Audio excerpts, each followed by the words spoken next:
Olá, sob direção de Beatriz Barros, o coletivo Ocultar adaptou para o teatro o romance O Avesso da Pele, de Jefferson Tenório, vencedor do Prêmio Jabuti em 2021. Na peça e no romance, o narrador resgata, a partir de um episódio de violência policial, as memórias de seu pai e de seu núcleo familiar, marcados pelo racismo estrutural.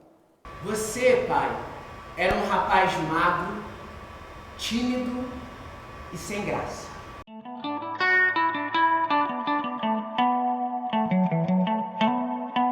Como identificar no livro como O Avesso da Pele, que é tão denso, que cenas podem ser desenvolvidas para ganharem uma certa autonomia no palco? O livro ele se passa em Porto Alegre e conta a história do Henrique, que é um professor de literatura da rede pública de ensino. E um dia, depois de ter dado a melhor aula da vida dele, ele está voltando para casa e ele é assassinado numa batida policial. Quem conta a história, o narrador do livro, é o Pedro, que é o filho do Henrique. E o livro não conta só a história entre pai e filho, né? Mas conta também a história de vários outros personagens que envolvem, que estão presentes na vida do Henrique e do Pedro. Quando a gente foi montar o espetáculo, a gente escolheu, fez uma curadoria de centralizar as narrativas na relação entre pai e filho. Então, isso foi a tônica que guiou o nosso processo de criação. A Juliana foi a sua primeira namorada branca. E com ela você começou a desconfiar da sua situação de homem negro nesse país. Eu me identifico, inclusive, com essa evolução da consciência e do conhecimento do Henrique. Conforme o tempo foi passando, ele foi se dando conta das coisas que atravessam, né? O avesso da pele, essa coisa que é maior, que é a questão de raça. Vocês optaram por fazer com que os 4 atores em cena não sejam cada um uma personagem.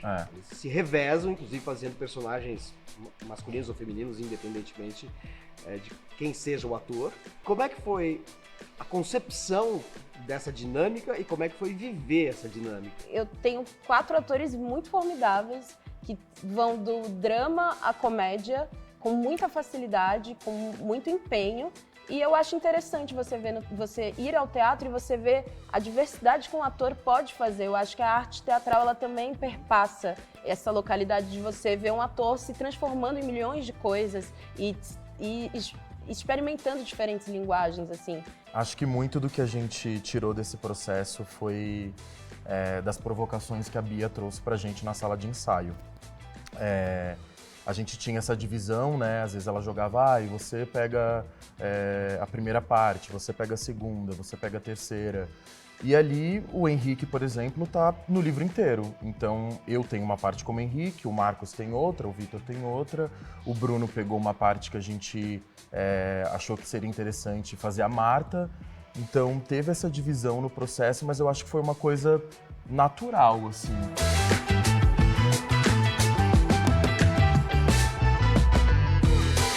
Como é que foi a relação com o Jefferson Tenório? Como é que ele viu essa transposição do livro dele para o palco? O Jefferson, ele teve assim com a gente desde da sementinha da peça do Avesso da Pele. A gente entrou em contato com ele muito cedo, logo que a gente quis fazer a montagem, e ele desde então começou a estar presente em alguns ensaios, em algumas salas de ensaio. Eu acho que assim, ele é suspeita pra falar, porque ele assistiu mais de 16 vezes, ou ele assistiu mais de 15, enfim. Às vezes tinham momentos que a gente estava escrevendo a dramaturgia que tinham ganchos que ficavam muito abertos, tinham lugares que ficavam turvos, a gente não sabia, tinha nitidez assim pra onde vai. E aí o Jefferson assistindo o ensaio, ele trazia, não, isso acontece por causa disso, a gente, boa, Jefferson. Os apontamentos dele, né? Muito cirúrgicos. Nós viemos aqui hoje para ajudar vocês. Então vamos começar fazendo uma harmonização racial. Há 2 cenas que têm uma elaboração muito diferente do que a gente encontra no livro. Uma cena de sessão de psicanálise do Henrique e da Marta e a aula do Henrique sobre crime e castigo. Como é que foi o desenvolvimento dessas cenas? Nosso desejo ali naquela cena era tirar uma onda com esses psicanalistas brancos, que a Marta leva o Henrique para uma sessão de terapia de casal e esses psicólogos, esses psicanalistas são pessoas brancas. E aí ele veio tirando essa onda com o espanhol, com sotaque, e aí tornou-se esse grande show que é uma cena de comédia em base na psicanálise. Pense no momento em que vosotros se enamoraram, apaixonaram. Bom, a gente escolhe fazer uma aula do Crime e Castigo porque o Jefferson apresenta essa obra. O Vitor, ele trouxe um recorte textual para mim, depois de um tempo, sobre a história do Crime e Castigo. Ele trouxe esse texto da aula, que a gente apresenta essa aula do Crime e Castigo. A gente fez um recorte e cola, e aí a gente foi para a sala de ensaio. Na sala de ensaio, acredito que é quando surge a aula. Porque a sala de aula não é só, assim, todo professor estrutura uma aula, né? Mas quando a gente dá a aula, eu sou professora também, a gente descobre várias outras coisas novas. E eu vejo que a cada apresentação, os atores estão descobrindo outras coisas nessa aula, né? Então, a relação com a plateia, a relação entre eles, os jogos entre eles, a separação da plateia de um lado para ser os ordinários e para outro os extraordinários, como você ganha isso é uma coisa que o teatro traz muito, né? Esse jogo vivo, assim.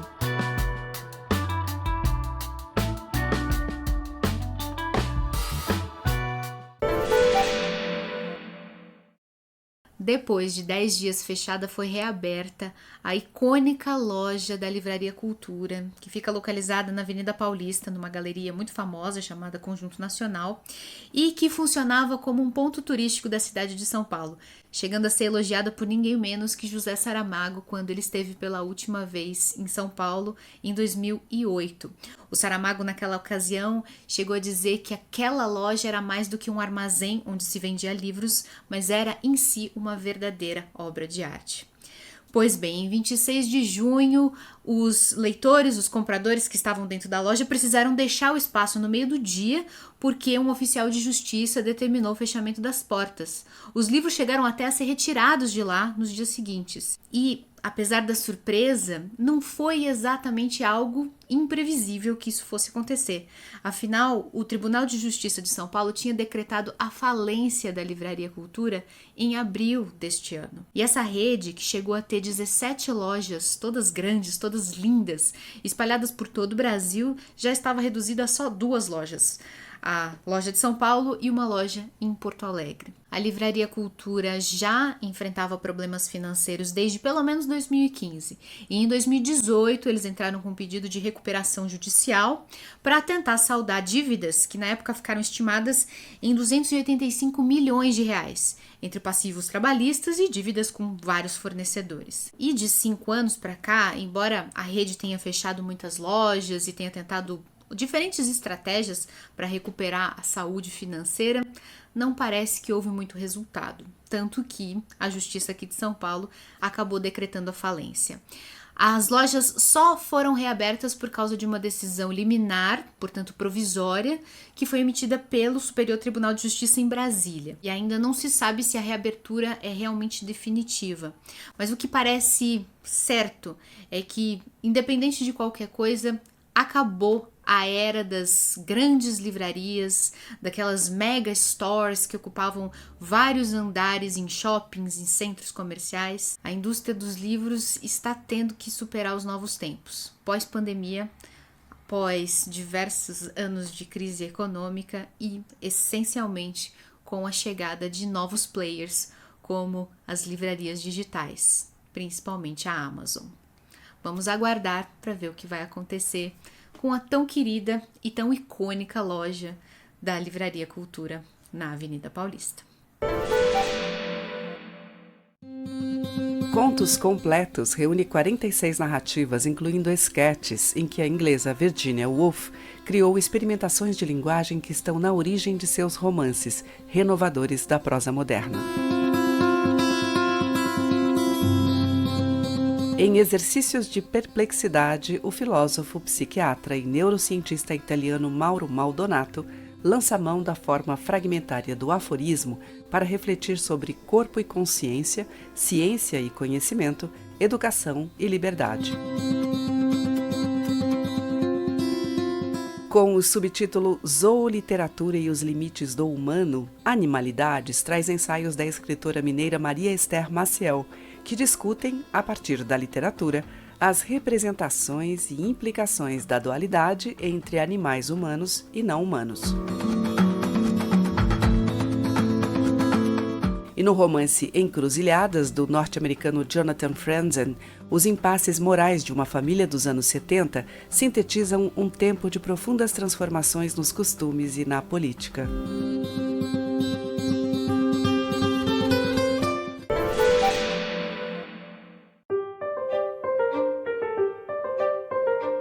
Eu queria indicar o livro Crime e Castigo, do Dostoiévski, que acabei de ler ontem, inclusive. E a história, basicamente, é de um estudante que ele é pobre, mora em São Petersburgo, e ele comete um crime, né? E aí o livro vai lidar com tanto as consequências do crime dele, psicologicamente, como as motivações que levaram. E eu indico esse livro porque é uma obra-prima da literatura mundial e, assim, lida com temas que são comuns a todos nós. E também ele vai bem a fundo assim na filosofia da coisa e como certos atos, os homens criam justificativas para atos cruéis, apesar de não ter nenhuma justificativa, né? E ele também dá a solução, ele aponta a solução para a moral, né? O retorno à moral, né? Eu sou fissurada em leitura e muito em não ficção. Um dos livros mais interessantes que eu já li até hoje, ele se chama O Animal Moral, do Robert Wright. Ele disseca Darwin e a gente consegue entender de um jeito simples por que, por exemplo, uma macaca só aceita o macaco se ele trouxer banana. Então eu acho que pela seleção natural da espécie, a lei da sobrevivência, todas essas coisas que a gente vive em função delas a vida inteira, a gente consegue entender nesse livro as relações humanas, por que a gente faz tanto filho, por que a gente se ama e se odeia, enfim. Hoje eu vou indicar um livro chamado Fernão Capelo Gaivota, do Richard Bach.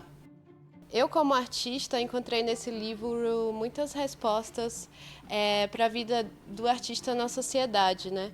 O livro fala de uma gaivota que vive em bando e ela decide alçar voos diferente do resto do grupo. Ela busca por aventuras, ela descobre que a vida não se permeia somente através das necessidades básicas de comer ou de experienciar a vida de uma forma comum. Então é uma metáfora para a vida daqueles que buscam novas formas de viver, de existir, né? E muitas vezes Fernão Capelo Gaivota se sente sozinho, solitário, é expulso, é julgado por estar tentando buscar uma nova visão de mundo. Depois do intervalo, um bate-papo com o escritor Vinícius Portela sobre o livro O Inconsciente Corporativo e Outros Contos. O Entre Linhas volta já.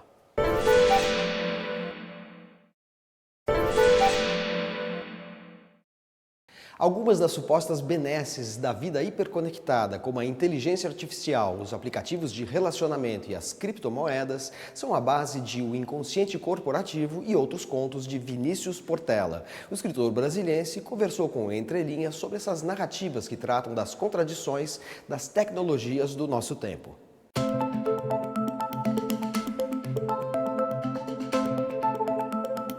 O Inconsciente Corporativo é um livro de contos em que todas as narrativas são atravessadas pelas tecnologias digitais, pelos ambientes digitais. Como é que se deu o seu contato com esse universo e como é que você fez disso tema de um livro? Em alguma medida, eu acho que para as pessoas da minha geração, eu nasci no final da década de 80, é muito natural falar dessas coisas, porque a gente cresceu realmente dentro desses ambientes, né? Mas a minha geração, eu acho que ela está posicionada num lugar interessante, porque é talvez a última geração que lembra de usar a internet pela primeira vez, né? Que viu um pouco essa transição, então consegue também estranhar um pouco dessas coisas, né? Eu terminei um doutorado recentemente, em 2019, na verdade já tem um tempo, na UERJ, e embora eu tenha sido feito nas letras, o que me interessa muito, assim, desde o final da minha graduação, é estudar o que se chama de teoria das mídias, né? E teoria da comunicação, filosofia da tecnologia, porque eu via o tanto que estava afetando, né, o mundo, e eu tinha muito interesse, porque, como eu falei, eu cresci na internet, eu me interessava por esses ambientes, ao mesmo tempo que eu via que a coisa já não estava tão otimista e utópica quanto geralmente foi apresentada ali, né, no início dos anos 2000, no final da década de 90, o sentimento dominante ainda era de uma coisa muito positiva, muito progressista, nem todo mundo tinha a mesma noção, mas, no geral, eu diria que tinha um sentimento positivo em relação à internet, como uma força de democratização, de ampliação do acesso às coisas e tal. E esse sentimento foi mudando de maneira muito visível. Mas é uma coisa que, se você for pegar os especialistas, já estavam falando, na verdade, há mais de 10 anos, assim, apontando para essas tendências de concentração de poder, essas tendências de erosão de alguma das instituições, né, democráticas que as plataformas digitais ajudam a, de alguma maneira, dispensar ou não precisar mais delas, etc. Então, acho que foi, por um lado, uma coisa totalmente natural e espontânea, de que eu vivi, eu cresci e ainda vivo, né, muito, muito na internet. E, por outro, teve um lado um pouco mais cerebral, um pouco mais calculado, digamos assim, de perceber várias coisas que eu estudava que dava para tentar trazer essas coisas de uma maneira ficcional. Você também inclui um conto metaliterário, né? Ele veio totalmente em cima de um interesse, né, por esses usos de inteligência artificial. Um amigo meu já estava usando o GPT-3 muito antes de sair o chat GPT para fazer uns poemas, assim, baseados no João Cabral. Eu já estava achando aquilo muito maluco e isso me interessou muito. Mas, na verdade, eu até... acaba sendo mais uma brincadeira com o Borges em si, do que com a própria ideia de inteligência artificial. Eu, inclusive, não acho que... Porque no conto tem vários contos supostamente escritos, mini-contos supostamente escritos por essa inteligência artificial, que alguém faz deliberadamente para imitar o Jorge Luiz Borges, pensando que o Jorge Luiz Borges, por ser um autor muito cerebral, estaria mais apto a esse tipo de simulação do que autores muito mais calcados no emocional, numa relação mais autêntica de sentimento e tal. O que eu acho que até faz sentido, mas eu não acho... Não é nem que eu acho que os contos que eu inventei ali são uma grande maravilha, mas eu não acho que os GPT-3 ou 4 seria capaz hoje em dia de fazer uma coisa daquilo. Eu acho que eles ainda estão muito aquém em termos de imaginação, mas me interessou muito a brincadeira com o Borges, porque eu acho que ele se presta muito para isso. Ele acaba sendo esse portal muito interessante para a gente pensar, embora seja um cara totalmente voltado para a tradição, totalmente voltado para uma noção muito de arquivo, de livro, muito tradicional, até assim, mofada e deliberadamente antiquada, assim.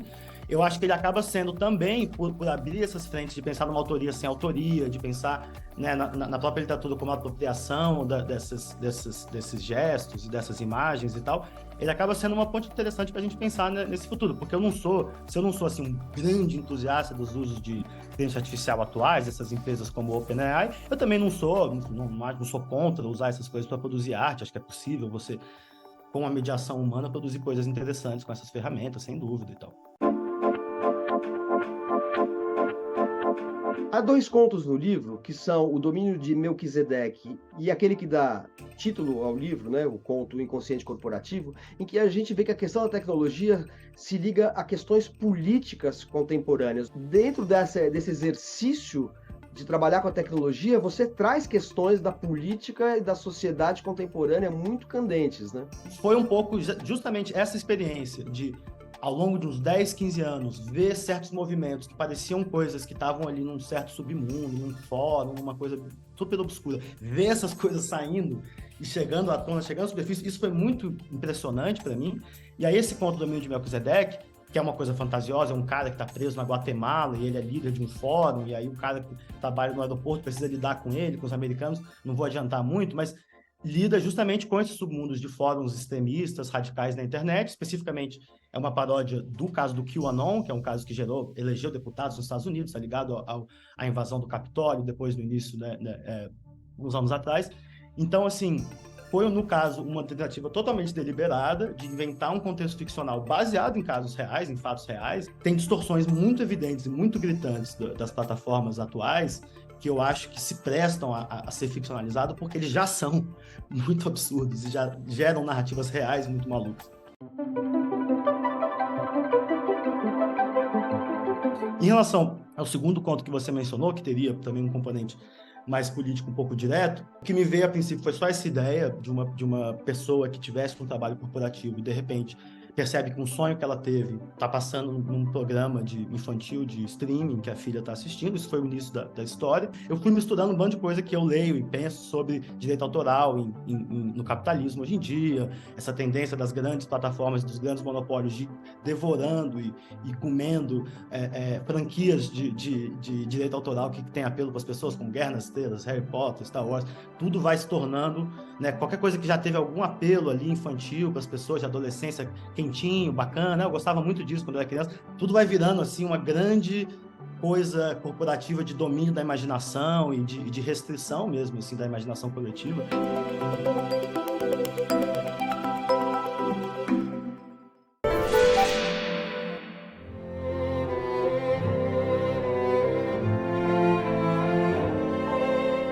Se o século XIX foi a era de ouro do romance russo, Ivan Turgenev foi um de seus gigantes ao lado de Gogol, Dostoiévski e Tolstói.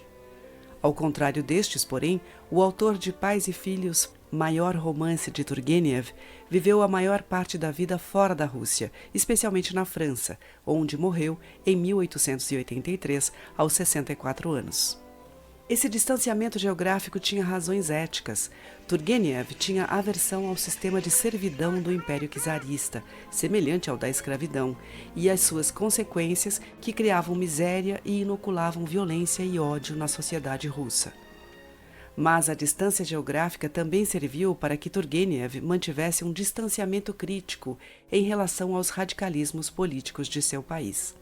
É esse o tema de fundo de Pais e Filhos, romance de 1862, cujo título se refere tanto ao conflito de gerações familiares quanto ao enfrentamento entre gerações de intelectuais que se dividiam entre conservadores e revolucionários. No turbulento contexto da Rússia czarista, essas posições se mesclavam a tendências eslavófilas, nacionalistas e ligadas à fé ortodoxa, e ocidentalizantes, que pregavam uma modernização liberal inspirada em países europeus. Criticado como ocidentalizante, Turgenev era sobretudo um artista que reivindicava a autonomia da literatura em relação às querelas ideológicas, sem jamais perder o apego às suas raízes russas.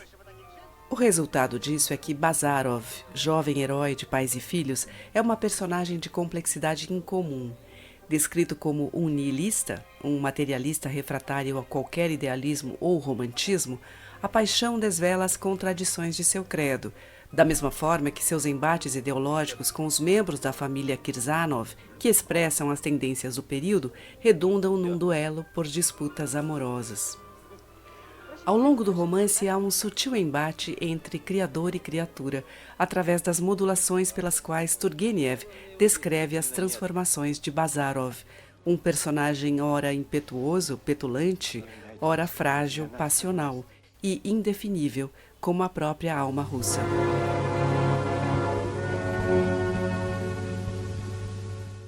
O Entre Linhas de hoje termina com trechos de entrevista do jornalista, crítico musical e ensaísta José Ramos Tinhorão. Santista, ele nasceu em 1928 e morreu em 2021. Com mais de 25 livros publicados, é considerado um dos maiores historiadores e pesquisadores da música popular brasileira. Até semana que vem.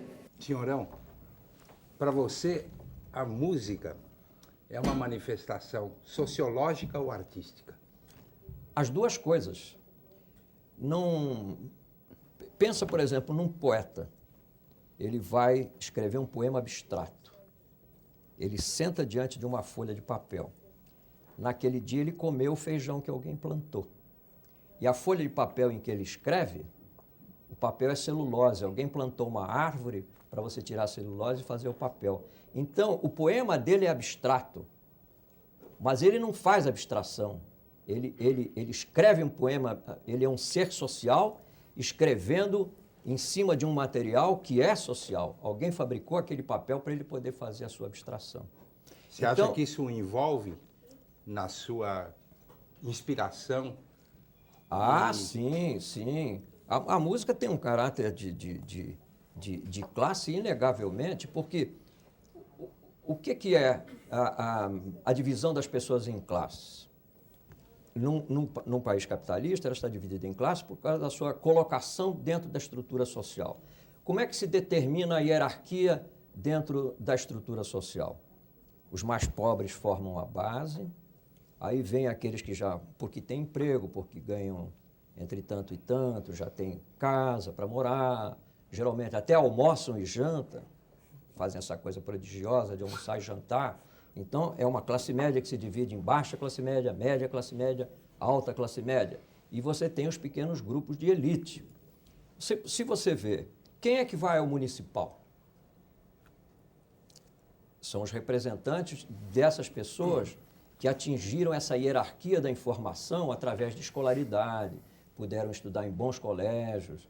Então, na sua casa, as pessoas já gostavam de música. É o teu caso, pessoal, você é um quatrocentão, falido, mas é. Não é? Então, você vê que dentro falido? da sua... Mas eu não conheço teu imposto de renda. Não.